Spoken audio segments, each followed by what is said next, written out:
Imagine living your life without any control, feeling as if someone else is living inside your head or living your life. This is how a person with dissociative identity disorder feels.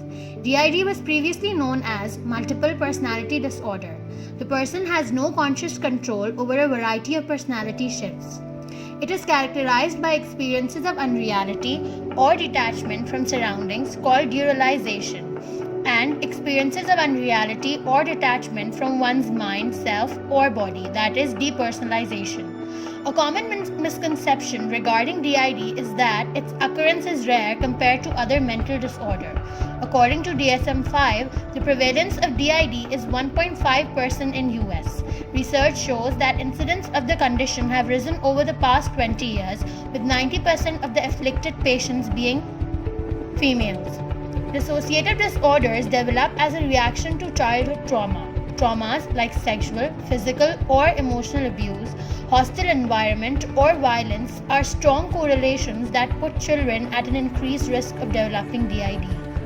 Children are physically incapable of fighting or fleeing when exposed to trauma.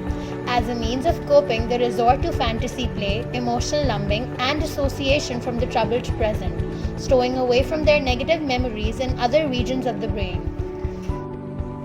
The symptoms of DID include two or more distinct personalities. The alternate personalities are called alters. The person may experience amnesia when an alter takes control over the person's behavior.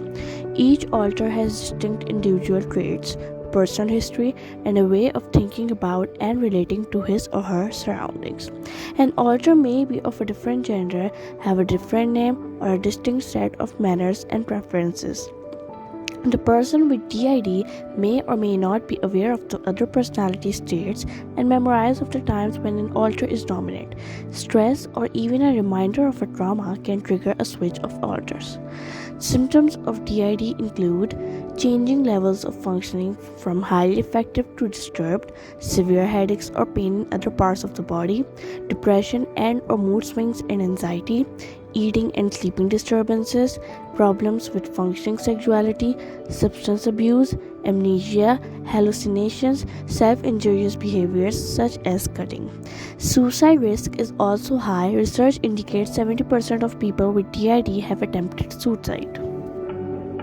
While there's no cure for dissociative identity disorder, long-term treatment can be helpful. Studies have found significant improvement over time in people with DID who received treatment. The goals of treatment for DID aim to relieve symptoms, ensure safety of the individual and those around, reconnect the different personalities into one integrated, well-functioning identity.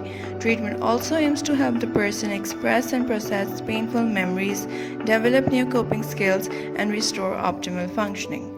The best treatment approach depends on the individual, the nature of any identifiable triggers, and the severity of the symptoms. The different kinds of therapies used for treatment for DID include psychotherapy, which is most widely used. It aims to work through the triggers.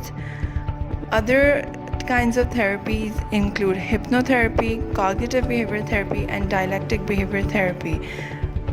Some treatments also use creative therapies like art and music therapy to allow patients to explore and express their thoughts, feelings, and experiences in a safe and creative environment.